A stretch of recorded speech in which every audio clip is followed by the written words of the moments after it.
Ito ay ginataang hipon na maliliit. Yan. Matagal ko lang gustong lutuin yan. Ngayon ko lang i-execute kasi si Mrs. ayan ang request. So, your wish is my command. Magpainit ka na ng mantika at magigisa na. At ang debate of the century, ano bang mauuna? Sibuyas o bawang? Ang mauuna para sa akin ay sibuyas. Ng mga ano lang, 1 nanoseconds. Ayan. Tandaan nyo, ang mauuna dapat sibuyas. Ayan, gigisahin mo lang siya. Andin mo lang, gisa-gisa lang, ganyan lang, halo-halo lang. Tapos, susunod mo na dyan, mamaya-maya, yung kamyas. Ayan, natutunan ko yan dun sa pinagbilang ko. Nagtanong ako sa kanya kung paano magluto nung ginataang ipon na maliliit. Ikakat na natin yung video, ang haba nito. Sige, post ko muna mga chong. So, ayan na nga kamyas. Sinasama ko siya sa paggisa para umasim, maluto. Yan.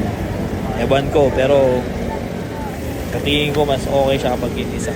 Tapos ilalagay ko na yung hipon. Siyempre, hugasan nyo muna bago nyo ilagay. Pero nahugasan ko na yan. Yan. Ganyanin mo lang. May sumisipa-sipa po. Buhay pa yung ibang hipon. Kawawa. So, halo-haluin mo lang yan. Tawag dyan, busa. Bubusahin mo siya. Tutuyuin mo lang siya o gagawin mo, lulutuin mo lang o gagawin mo lang orange bago mo ilagay yung gata. Sige, fast forward na muna natin mga chong. Nilagyan ko siya ng patis lang yan. Comment nga kayo kung kailangan ko ba tanggalin yung mga sipit niya. Ayun yung parang mahaba.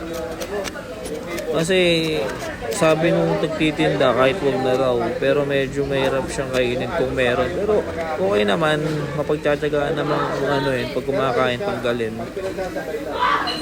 Tsaka nakakapagdagdag din lasa siya sa tingin ko lang kaya hindi ko na siya tinanggal.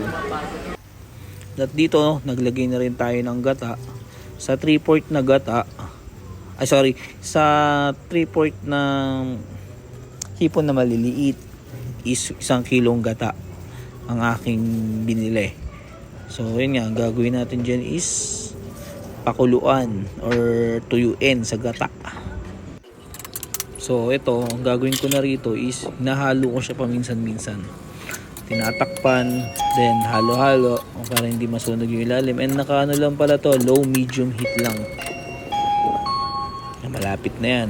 Ayan Tapos yun, pinakita ko lang yung sili, hindi ko po na nilagay kasi baka masyadong umanghang. Yung misis ko hindi siya mahilig sa manghang. So yun yung finished product medyo tuyo na siya, konti lang yung natirang gata, nanuot na yung gata niyan. So gano'n lang ang pagluto niya ng hipon na maliliit sa gata with kamyas. The best.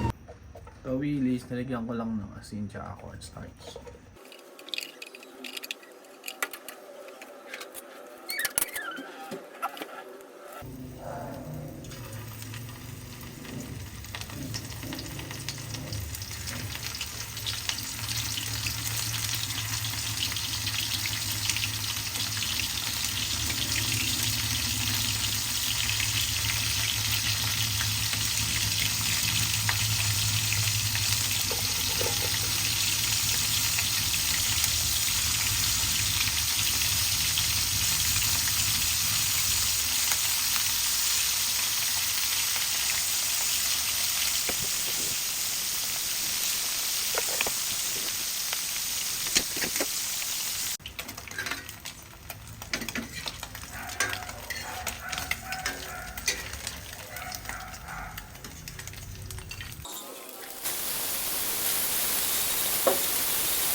Sarap.